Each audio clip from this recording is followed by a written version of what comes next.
right, let's get in a good spot.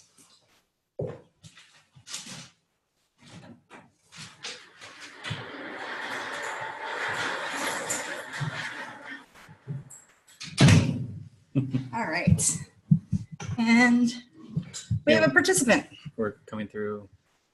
Coming through well? Yeah. Okay. All right, so let's go ahead and broadcast. Should we check and see? We don't have any attendees yet.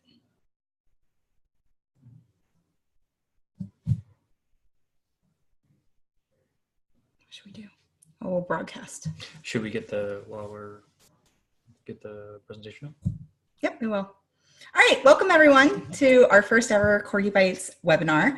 We're really excited to have you all here. We're gonna go ahead and start presenting, and as people trickle in, we'll go ahead and ask questions. So feel free to use the place down at the bottom where you can use the question and answer. We've got polling options, so if we wanted to stop and do a poll, but the goal is for us to do probably about 45 minutes of presentation and then about 15, 20 minutes or so of question and answer. So if you add your questions in ahead of time, we'll try to get to them as we can. So thanks everybody, and just a quick introduction. So I'm Andrea Goulet. And I'm Scott Ford. And we are the founders of Corgibytes, and Corgibytes specializes in software remodeling, which is something that we'll go over. But basically, we genuinely love, like we could talk about this stuff all day, making legacy code better. So that's why we decided to start having some webinars. So with that, I'm going to dive in, and welcome to everybody who is just now joining us. So I'm going to go ahead and dive into our presentation here. Oops. Before I do that, I need to share my screen. But, oh yeah, go ahead. No, go ahead. No, sorry, you got it. Sorry. It's our first try, folks. Yeah. All right. So share the screen and press play. And then swap. Oh, and then swap. That's what the show say. Aha. There we go. All right, so to rewrite or remodel, that is the question that we're going to go over today. So as I said, we've gone over the who we are a little bit. And so my first question is, how many of you have ever been just so frustrated with your code that you just felt like the solution was just to bulldoze it all and start over again? Yeah, so I know this is a webinar, so we can't see each other's hands, but when we ask this at conferences, there's a fair amount of frustration. But usually what happens is, like, if we get people on board, it's like, oh, that sounds like an awesome idea. So we start bulldozing, and then we all celebrate and say, yay, that ugly kitchen is gone, or yay, we don't have to deal with that silly feature in the database anymore. But then we have unintended repercussions. So where do we sleep? So this is kind of a good analogy of kind of what some rewrite projects can look like. So in this, we're not saying that rewrites are all bad. In fact, there are some really good times when it makes a ton of sense. We've actually recommended rewrites before to our clients. And particularly when you have very few users, integrations, history, revenue, risk. And so Scott's going to tell us all about a client that we had, and the rewrite was exactly what was needed for them. Yeah, so this was a client that was relatively new. It was a startup. They had no users, no revenue, and the CTO had built everything from scratch using ASP.NET Web Forms. But they were encountering quite a bit of issue when they tried to bring on front-end designers who were experienced with modern JavaScript front-end technologies, and those not being able to integrate all that well with ASP.NET Web Forms. So we made the recommendation that they re-platform, since one, they didn't have any users, they didn't yet have any integrations with external systems, they had no revenue, the risk was pretty low. So they brought on a new CTO who ended up choosing to use Nancy, and was able to leverage some of the front-end technologies that the front-end designers that they were getting were using. Yeah. So like, one of the ways I like to think about, when do you rewrite? It's looking at the difference between what you have and what you need. If there's a very, very small overlap, then don't rewrite. A good example of this was the... No, do rewrite. If there's a small overlap, do rewrite. Thank you. Yes, if there's a small overlap, if there's a very small overlap, do a rewrite. So one good industry example of this would be the team behind the application Basecamp. When it came time to release, I think it was like version 3, they decided that what they wanted to do was tackle the problem that they were solving extremely differently. And the way that they wanted to solve the problem was so different that they felt a rewrite was a better solution than working with what they had. Yeah.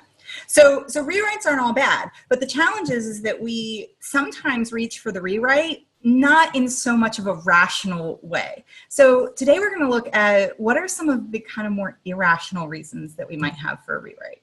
So, you know, rewrite sounds great because there's a lot of career pressure, there's a lot of fear around things, and there's a lot of frustration. And so now we're going to dig into, okay, those are the feelings, but what do those feelings really mean? What do they represent? So for career pressure, it's... Yeah, so like getting really, really worried that your skills are getting stale. So if your current project is using an aging technology, this, you know, fear that you're going to get pigeonholed as, you know, only knowing that technology, and it's going to be that much more difficult to find a job using skills that are in demand. Yep. And then fear. Yeah. So this is like, you know, this idea that like, you know, the system's working, so I don't want to fix it. I don't want to break it. I don't want to touch it. Yeah, I don't want to touch it. Yeah. There's a big like, Yeah. So in this fear ends up getting translated into like, you know, a kind of like a avoidance strategy for not wanting to work with what's there. And so building from scratch sounds easier. Yep. And then frustration. So these are usually conversations that start with like, oh, it would be so much easier if we didn't have this dependency. This project would be so much easier if we didn't use jQuery. It would be so much easier if we didn't have a relational database. Like there are often wishes like that on projects where the team is kind of longing for different technologies, and they feel like the only way to get those is to start over. Yep. So the question then is, does a rewrite actually solve these concerns? And if we're looking at, you're worried about your skills getting stale, recognizing that you don't have to use old tools. You can use brand new tools or tools that you invent. Like that's where some of the maker creativity can come in.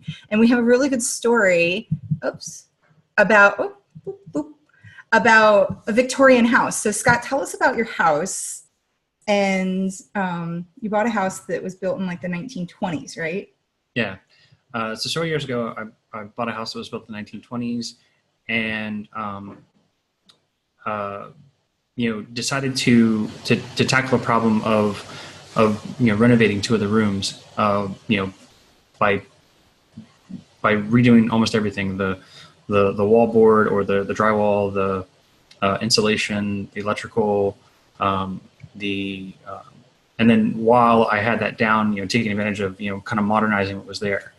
And when I realized later that like when I tackled that problem, I didn't go to the hardware store and I didn't ask the salesperson where are the Victorian era, you know, tools for the house that I live in, because it's an old house. I'm only allowed to use old tools. So I'd have to, you know, use a hand drill, you know, to drill holes in the wall. I'd have to use a screwdriver, a manual screwdriver to put screws in the wall. But like, that's not what I did. What I did was I figured out how to use new tools and new materials and new techniques within the existing structure. Yep. And so I think like looking at that approach for our software systems, that there are too many times that teams, you know, see an older project that was built with older technology and is still being maintained with older technology. And there's this assumption that they have to continue using that older technology for any improvements that they make to the system.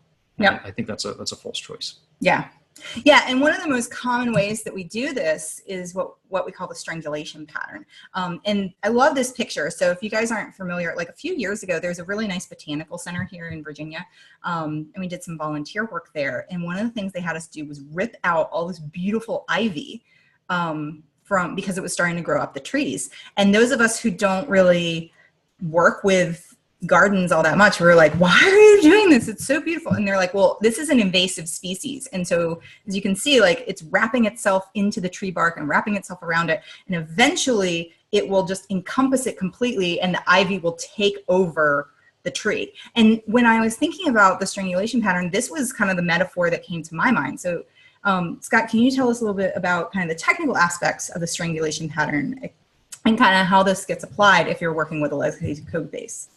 Yeah, so you decide what you're going to do differently, and you start doing it differently, and you do it just a little bit at a time, and kind of take the idea that you will. It may take a while, it may take a long while, but you will eventually replace the older aging technology by introducing new features and bug fixes using the new technology.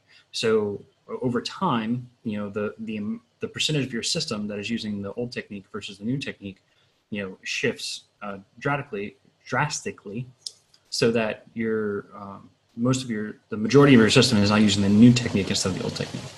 Awesome. So that is a couple of thoughts on how you can use new tools on old code. And so now we're going to talk about like this fear of it works, what if I break it, being really nervous to even touch a system. And so the underlying there in how do you fix that is to safeguard with automation. We don't have a visual of this, but sometimes you can think of like automation, especially a test suite, as kind of the net underneath you. And as your risk gets higher, you can imagine yourself almost as a tightrope walker. And so when you're starting really low, when a project starts off really low, if you don't have tests, no big deal. Like, if the system falls back or is down for an hour, like it's really not that big of a deal. But as the risk gets higher, you can imagine it's like that tightrope walker who's kind of way up there. And it becomes really almost impossible for people who haven't been practicing this particular, like in this context, on this wire, in this way for years and years. They won't be able to actually make any progress or walk across the wire. So we're going to look a little bit at kind of some of the techniques that you can use with automation to make sure that the people on your team don't feel as afraid to work on or make changes to the code base. And the first would be the testing pyramid. Yeah, so the test pyramid is this metaphor for how you structure your test suite, where the very tippy top of the pyramid are your acceptance tests, and those are tests that are written within the scope of what the user is doing. So kind of limiting the way the system is being tested to behavior that a user would exert on the system. And we like to use, like, our preferred method for that is Gherkin. Right? Mm-hmm. So we love writing behavioral driven tests using Gherkin, because then it teaches the business teams and it teaches the teams that are describing what needs to be done. It teaches them to write their acceptance tests in a way that are just easily consumable. They're actually writing code. And it's so empowering to work with business folks. And when you're teaching this, it's teaching them, like, you're coding, you're learning how, like, you're participating in the process. This is the actual text that's getting turned into a test. And people feel very empowered by that. Mm-hmm. Yeah, and it's it can be really helpful also to get that immediate feedback and have those people be part of the discussion and be part of the process. Then kind of the next kind of chunk down in the pyramid, I'm not sure what you call that section, but layer, like, yeah, maybe layer, would be your integration tests. And so these will be tests that focus on how different components within your system communicate with each other. And those can be written in whatever tool you feel is best for that. But in general, you're looking for edge cases. You're looking for what's going to, how does the system behave when a particular system, when a particular like external system isn't working correctly or isn't available. Those are edge cases that you're testing for down at that level instead of up at the user acceptance system. I saw a video, like a GIF on Twitter, several months ago, and it was about like doors that were opening, and then there was like, it was two sets of automatic doors, and they were positioned in such a way that they were setting each other off, and so the doors were just going open and closed all the time. And that, I thought, somebody had tweeted it, but it was a really good example of integration tests, right? Like no one did an integration test when they designed that system. They didn't think about how the two sets of doors, like they maybe tested that door independently and that door independently, but they didn't think about how these two different units would interact with each other or would integrate with each other, or what this behavior would, how it would affect this system over here. And that's really what an integration test is. And then the idea is that you have fewer acceptance tests, you have more integration tests, and then you have a ton, I like to think of the unit tests down at the bottom, of almost the sand. Like it's like, it's so foundational. So yeah, so the very bottom, the very bottom of the pyramid, is your are your unit tests, and these are testing an individual unit in your system in complete isolation from the others. So one area that a lot of systems struggle with this is where they'll have integration tests serving the function of unit tests. So they'll be testing behavior, but that behavior is dependent on functionality inside of the database.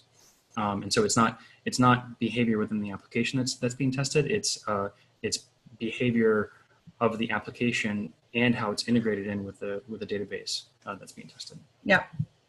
And so then another thing to do is continuous integration. And this is kind of almost a catch-all term for a lot of different practices. And a lot of them, I think, tend to fall in the DevOps world. So things like deployments or code reviews, things like that. So Scott, you've actually spoken at Harvard on some of these topics before, but. Yeah, so like, there's continuous delivery, which is kind of like an ethos for, just making things better over time. And then within that, you have, some automation strategies, and continuous integration sums up several of those.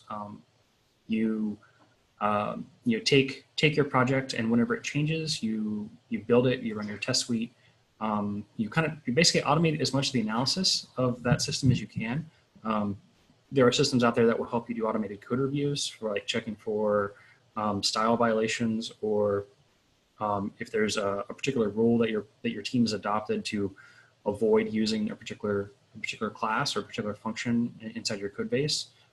You can have that tool enforce that, so there's nobody in your team who has to be looking at every change and then kind of like verbally smacking people in the hand and saying, no, you weren't supposed to do that. You can have a tool that does that instead. And so those are ways that you can get some of that automation through tooling, and that can help you be much more consistent when applying a lot of those techniques. And then the last feeling is like, oh, this would just be so much easier and just adopting that mindset of continuous improvement.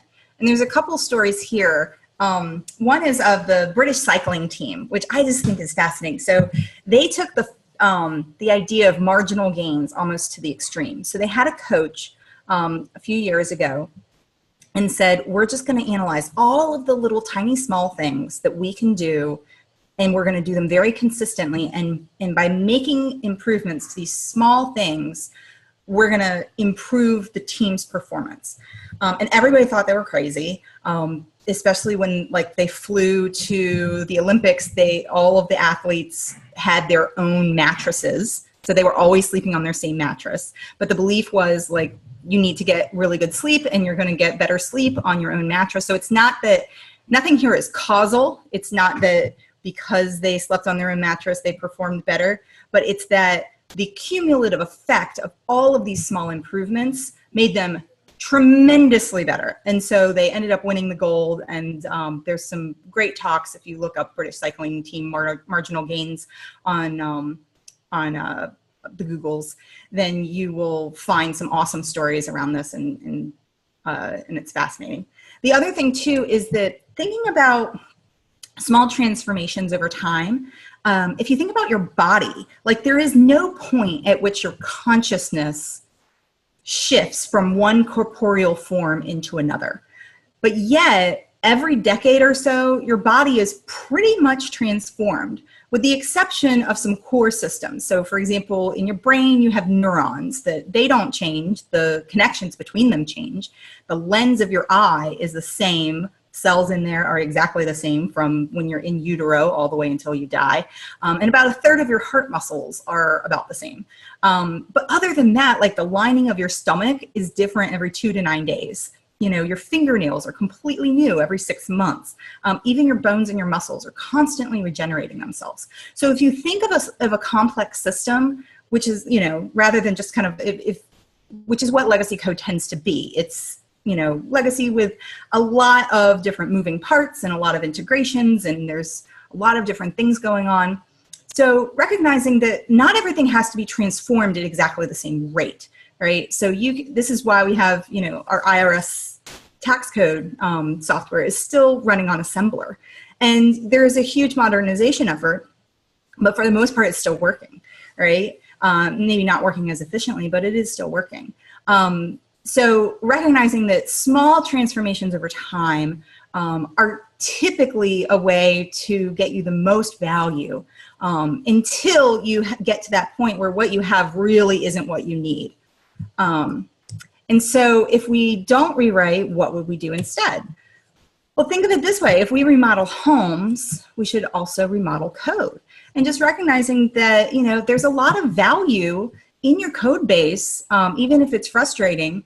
And if what you have and what you need is pretty much overlapped, just recognizing that remodeling is often going to be the best approach. And in the end will lead to a lot less frustration. So what does remodeling look like?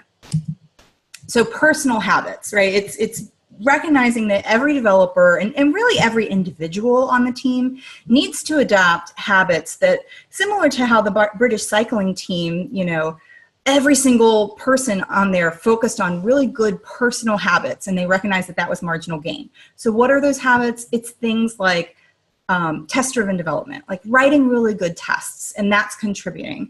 You know, making sure that they're refactoring and they're cleaning up after themselves. If they see something, leaving it a little bit better. You know, Scott, what are some other personal habits that you found to be really useful?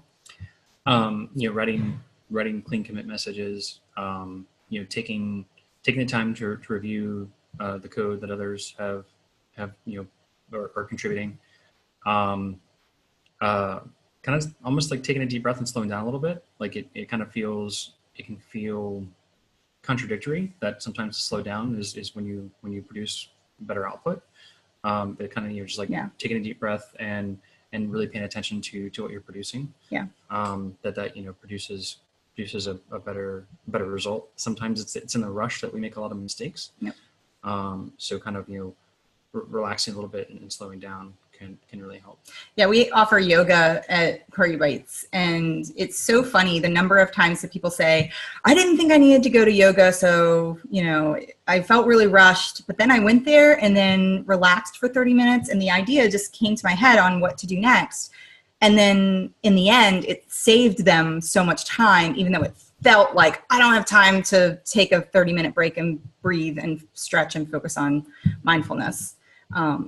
The reason that we had the kitchen sink in the background, the dirty dishes, is it Uncle Bob? Mm-hmm. Yeah, that talks about the kitchen sink metaphor, where it's like, yeah, you can leave the dishes in there for like maybe overnight or something like that. But if you never clean up after yourself, soon you're going to be living in a hazmat zone and you're just never going to be able to make any progress. And so making sure that every single developer on the team kind of understands that this is the ethos in which the team operates, and also that this is communicated to upper management and that you've got their support too. So the next is maintenance momentum. And the idea here is that when you have a fixed project, like when you're doing a rewrite, typically you have a fixed amount of money that you have to draw from. And by the end, I mean, that's why things go out kind of untested, because at the end of the project, it's like the time pressure is there. There's no more budget. We've got to go, go, go, go, go. And that's where quality issues can really start coming into place. So what we've seen instead is building the idea of a maintenance momentum. There's a personal finance kind of consultant named Dave Ramsey, and he presents the idea of what he calls the debt snowball, where like, you're starting by paying off a little bit of debt, and then you reinvest the money that you've paid off. Like once you've paid off one credit card, like let's say you've got 3 credit cards of $500, you know, once you get the first one paid off, then you would take that $500 payment or whatever you were paying towards that, and you would add it. And so then by the end, you've got a big one, just you're getting momentum. Well, kind of that same idea can be thought of for your software maintenance. You're getting efficiency where, you know, and so we always recommend kind of looking at your highest priority items from the business standpoint. So that can be customer service tickets. It can be looking at those automated deployments. A lot of times it's, I can't onboard a new team member, but looking at those business needs and figuring out how do you solve those, and then through the act of solving the business problem, you're naturally going to be making the code better and things like that. But then you're reinvesting that money back into maintenance, and you're seeing it happen over time. And we've seen applications when you use this method just completely turn around. In just a couple, you know, about 18 months to a couple of years, we've seen apps that were just horrendous that they have really, now they feel like a modern application, and it's more of a joy to work on. So anything that you wanted to add there, Scott? No, I think you know, an important thing is kind of have the idea that slow and steady is you know, the path to take. So to, you know, try not to bite off too much at once, you know, like make a little bit better today, you know, try not to stress that, you know, there's going to be a lot more mess left around. You know, it's more like, you know, the longest journey starts with a single step kind of thing, and just, you know, continue to take the next step, and you'll eventually get there. Yep. I mean, if you don't get all the way there, you'll be happy with how much progress you made. Yep. And then it'll be clear too, like there's a point of diminishing returns is what we've started describing, where it's like, there's a point where it's like, okay, we're like kind of when you've got credit card debt, like it's paid off. Like, okay, maybe, you know, like you can start slowing down. So just working with the business team to make sure, but there is kind of a big ramp off, like you see a big gains, and then you can kind of slow down as it becomes more modern and stabilized. Next is culture and executive buy-in. There are some great articles. I was actually recently asked by First Round Review to contribute my thoughts. So I have a list of like The Big Ball of Mud by Joseph Yoder. There's a great article on there called Letting Go of Efficiency Can Accelerate Your Company. Here's How. So there are a lot of different business articles that help executives and help people who aren't in the code every day understand why this is so important. You could use this webinar as an example. But if you're only focusing on the code and you're not focusing on the culture around why the code is produced, it can be kind of like you have, there was an article recently where somebody said that legacy code has a lot of monsters in it. So it's kind of the idea of here there be monsters. And the goal being to go off and kill all the monsters. Yeah, the goal is to go off and kill all the monsters, right? And so sometimes we just think, oh, well, I just need to make the monsters. I need to make a machine gun so that I kill the monsters faster, right? And I think Arlo Belshi put together a parable recently where he said, that's an improvement strategy, but really what you need is a safeguarding strategy. And so he said, you know, he was using the example of like, you're in a kitchen and you're cutting yourself, you know, regularly. And so the improvement strategy is, we're going to cut ourselves. How do we, you know, minimize that? How do we measure it and then minimize it, right? But safeguarding is, hey, let's look at the whole system. Oh, look, the countertop is askew. So maybe we should invest some time in bringing that up, and then, or we should sharpen our knives, right?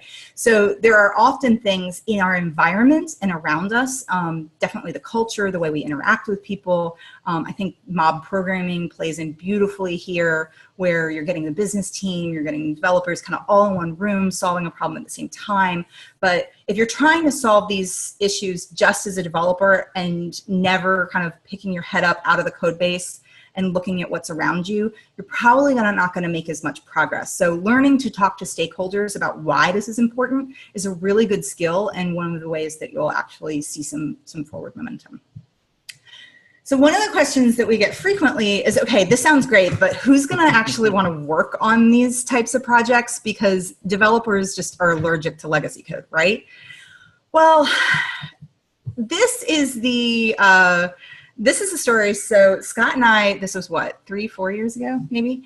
I come from a traditional business background. My degree is in marketing and business law. I do not have a CS background. I learned to code as a second part of my career. And so when I was learning all of these new concepts, I was like, this doesn't make any sense. This is what I saw in every single business class ever. Like every business class I had what was called the product life cycle. And there were 4 stages: introduction, growth, maturity, and decline. And so I told Scott, I was like, when we were developing one of our very first presentations, you know, we need to, if we're going to talk to business owners and we want them to understand why this is important, we have to include this. Well, Scott turned to me and said, we're agile at Corgibytes, so it needs to be a circle. And that was really frustrating at the time, but he was absolutely right. So the first thing we did was we put it into a circle. And I said, this makes no sense, right? But then we started to look at it and we said, oh, well, the reason that decline happens is because organizations are burdened by so much, you know, it can be technical debt, it can be bureaucratic debt, but it can be something where they can't move fast enough to change themselves, to transform fast enough, so they can't innovate, they can't stay on top of things. So it actually prevents a reintroduction back into the market. And we said, wow, that's pretty insightful. Thank you, Scott, for making me turn this into a circle. You know, and then we looked at it again. We said, you know, in the growth section, technical debt really prevents scale. Like how many different businesses hit the growth section, but then they just peter out because they can't get the processes in place, you know, and so we started to see that there was almost like this line that was kind of drawn across the chart. And so then we said, well, what if we change decline to something else? And so we were watching an episode of This Old House while we were discussing this. And so we thought about the word remodeling, and that kind of stuck. And so at the time, you know, I'm a marketing person. I was like, awesome. If you want to work on legacy code, have at it. Because Scott was like, I said, would you want to work on these types of problems? And yeah, all the time. So, and I would prefer not to work on some of the others. Yeah. So we looked at, you know, kind of the makers who were kind of, people think, and sorry, the office next door is doing a little bit of construction. So if you can hear it on the webinar, I apologize. But there's makers, and makers love doing the prototypes. They love doing the MVPs. They love doing the feature building, and they love doing the experimentation. And then there are people like Scott. And so we were like, well, what do we call you? And it, you know, instead of makers. And so we settled on the idea of menders. And menders love doing all the things that make a code base stable. So bug fixes, refactoring, focusing on performance enhancements, security, scalability, those types of problems are really, really exciting. So in all of our talks, we've been speaking, and we always ask, like, how many people love doing this? And we found that it's probably about 10% of developers. So the idea is it's not, you know, it's, yeah, maybe not as many menders out there as there are makers, but there definitely are people out there who freaking love this stuff, right? And you likely have someone on your team. Yeah, and maybe you are one, and you're like, wait a second, I'm not alone. No, you're not alone. Like, and so what we had to say to you is welcome. And so we have a community called Legacy Code Rocks, and so you can sign up for a newsletter at legacycode.rocks. There's also a Slack community at slack.legacycode.rocks, and we have a podcast that we just, because I could talk about this stuff all day, literally, and I do. And so we've got a podcast on iTunes, Stitcher, Google Play, all of this.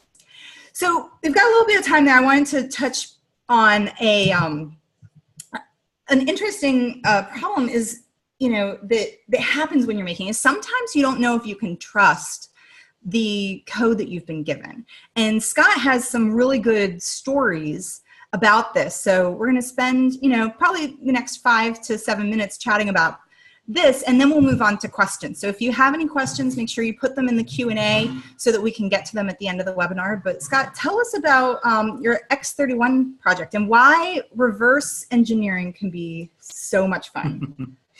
Yeah. So when I worked on this aircraft, the aircraft was originally built in the mid '80s, and it flew a lot of experiments, and then it was brought out of brought out of the closet, brought out of the storage center, whatever, however you want to talk about it, to do some additional experiments. And I worked on the aircraft while it was doing those additional experiments, and this was like almost 15 years after the aircraft was initially created. So the technology that was used to keep the aircraft in the air had aged quite a bit. And so this was around 2001, 2002, and uh, the the computers that were needed to verify that the aircraft was safe to fly, perform the formal verification and validation for the aircraft, would only run on a 286. An Intel 286 with I think 16 megahertz. Anything more capable, and the tests themselves wouldn't pass. And so you wouldn't get a validation of the system that you could trust. And it was, at the time, it was very, very difficult to keep the 286 well maintained and running. Like, the hardware was just literally falling apart, and it was becoming very difficult to find. So so what you had was not at all what you needed, right? What we had was not at all, well, what we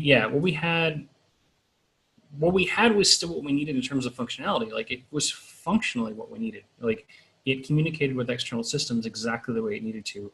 There's a big library of test scripts that were written that the system processed, and when it read them, that it processed them really well, as long as you had the physical environment set up. That physical environment was no longer serving us, and it had to change.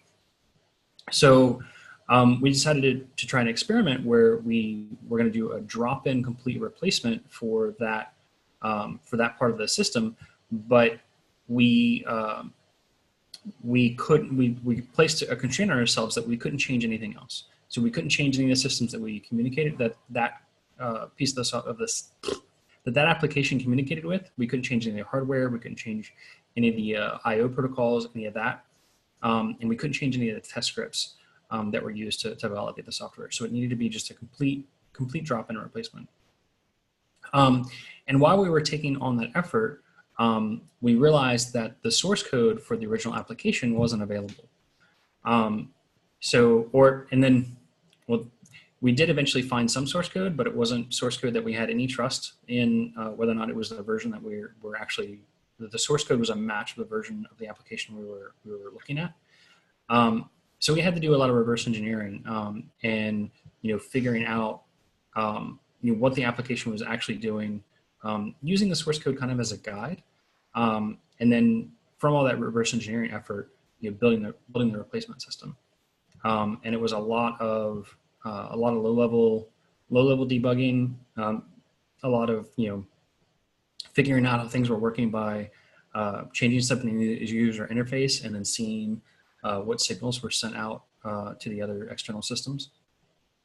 And then later, not too long, maybe about a year and a half ago, at Corgibytes, we had a project that we tackled where one of our clients wanted to integrate in with a point of sale vendor, and the vendor wasn't sharing any kind of APIs to do that.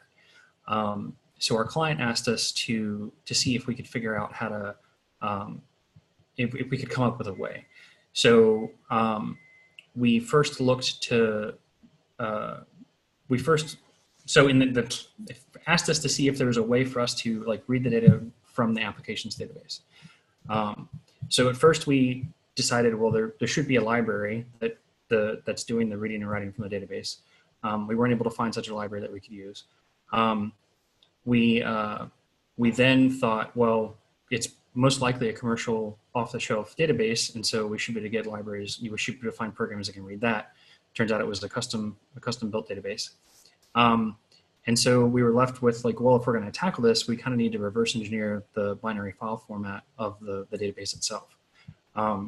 So we tackled that, and we did it, and it was a lot of fun, a lot of working with a hex editor, and making changes in the application that rippled down in the database, and then comparing before and after of the data to see what had changed, and try to figure out what different different areas of the file meant.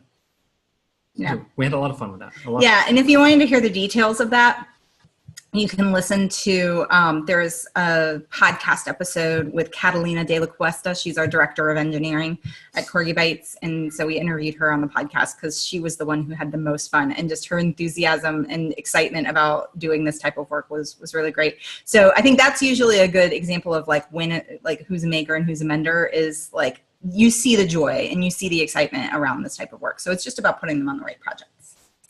So we'll take time for questions. Here are a couple of the websites again. So Corgibytes.com, legacycode.rock. Stay in touch, keep in touch. Like, we genuinely love talking about this stuff. So I'm going to stop sharing my screen now, and we will get to some questions. All right. So flip Zoom. All right. We only have one question. Now I get some questions in. All right, so the first is Jake, and we can always promote you to a panelist. So if you have any other follow-up questions, raise your hand or something, and we will let you know. So Jake asks, I've seen multiple incomplete remodel attempts that compound the issues of original code base by presenting two different approaches to grok. How do you avoid slow remodels being abandoned before completion? That is such a good question. I've seen that too. And I think I feel like there are some third-party systems I've worked with where their APIs definitely feel like that. And they're almost like, the API itself is presenting two different approaches and two different opinions on how to solve a problem. And there's the more, there's the older way of doing it, but it's still in there and people can still reach for that way. And then there's the new suggested way that, it's usually called like the best practice way of doing it. Knowledge about that technique is usually not as widespread, and I feel like you have that same issue on existing systems. One way that I think can help a lot with this is to lean on automation to help you identify where where those techniques are not where you want them to be yet. So find a way to identify all the places in the code base that are still using the old technique, that are still using the old approach. You find a script that can highlight that for you, and then measure that, and you kind of make it a goal that like that's a number that's decreasing over time, and that at least if it's and kind of communicate that in a kind of more of a durable format that's shared with the team. So then that way, if the effort, the remodeling effort does have to stop, then at least you've communicated to the people who come after you that. Here are all the places that we know of that are incomplete, and that so that you have this way of communicating to whoever's on the team or whoever's going to come next that which of the two strategies is preferred. Because I've seen a lot of code bases where I can't even tell which is the preferred strategy, and so that would be a way to kind of help avoid that. Is you'd have a way to highlight at least one of the strategies as an issue. And say like this is the way we don't want to do things, instead we'd like to do them differently. Yeah, I would say that a lot of it, I think what I've seen comes down to communication, like Scott was saying, and then also making sure that you've got good buy-in from the business. And I had mentioned this a little bit before, but if you're focusing instead on the business problems and then using that as a way to kind of lead the initiative, usually it's less likely to get slowed down or cut off because of budget constraints.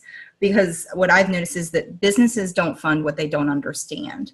So making sure that they're really on board, or that, you're saying, okay, of all the support tickets, which one is the one that would really need to be implied? And then what impact would that have on the, on our revenue? So recognizing that it's like, if you bring it back to what, like measuring what the business team cares about, and then that's how you continue to have projects funded.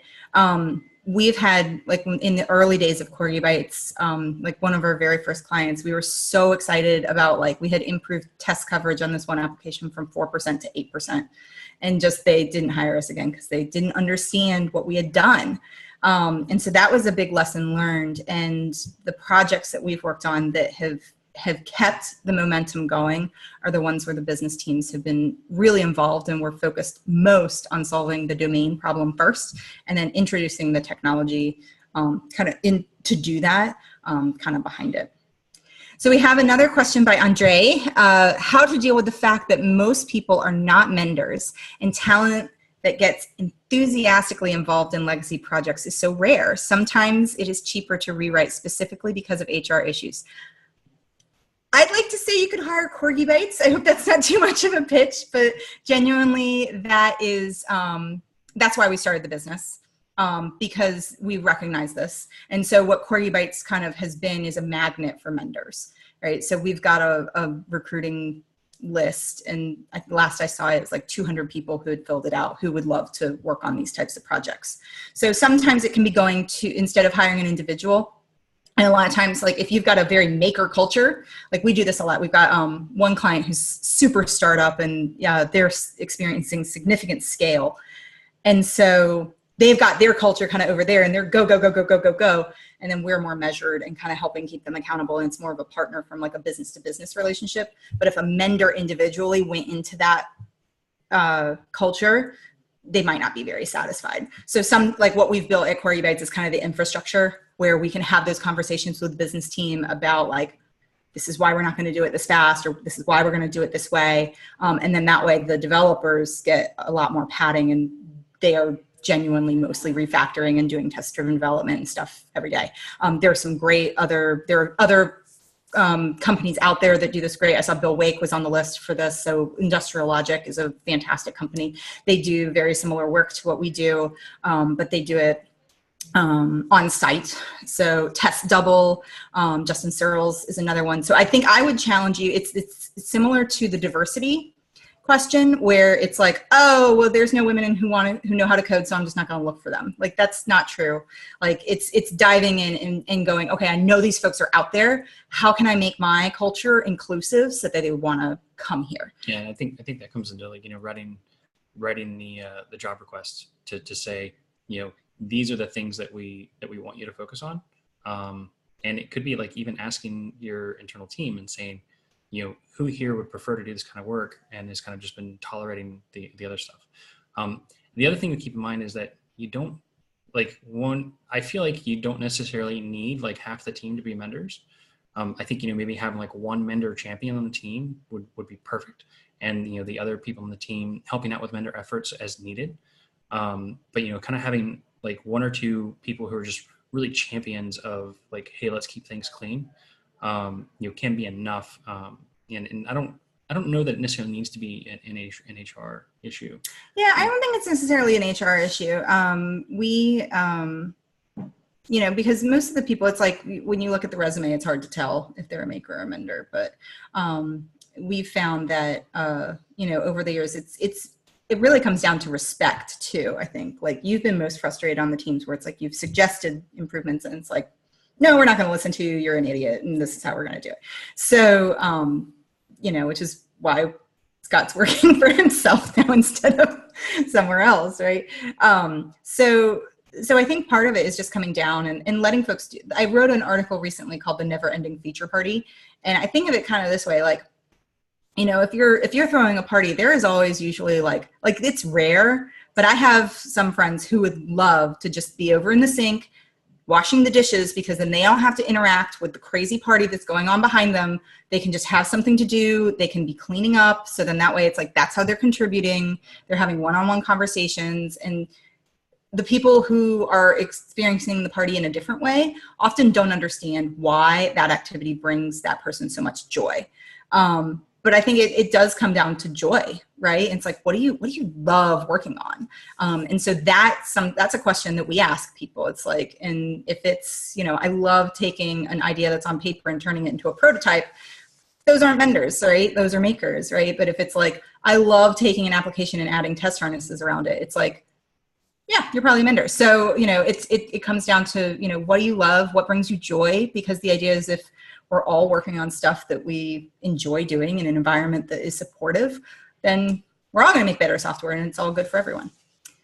Any other questions? I don't see any other questions. So we'll do a quick quick little bit, but otherwise it's going to be awkward silence. I don't know if y'all have ever hosted a webinar. It's a little different than like speaking out loud. So hopefully this has been useful for you guys, because I'm not getting as much of the feedback as I get in a live audience. But so it looks like all of the questions have been answered. Thank you all so much for joining us and spending the day, you know, a little bit of their lunch hour. I hope this was useful for you. These are ideas that we talk about a lot internally, and we are trying to make an effort this year to make sure that we're sharing more of our stories and sharing some of our thoughts, because there's so much great work to be done out there, and we want to empower all of you to do it. So keep in touch. We hope to see you on the Legacy Code Rocks channel. If you have any questions, you can definitely reach out to us on Twitter, on LinkedIn, through our website, and we will be happy to chat with you. So thanks all for joining us, and have a wonderful afternoon. Thanks. Bye. Bye.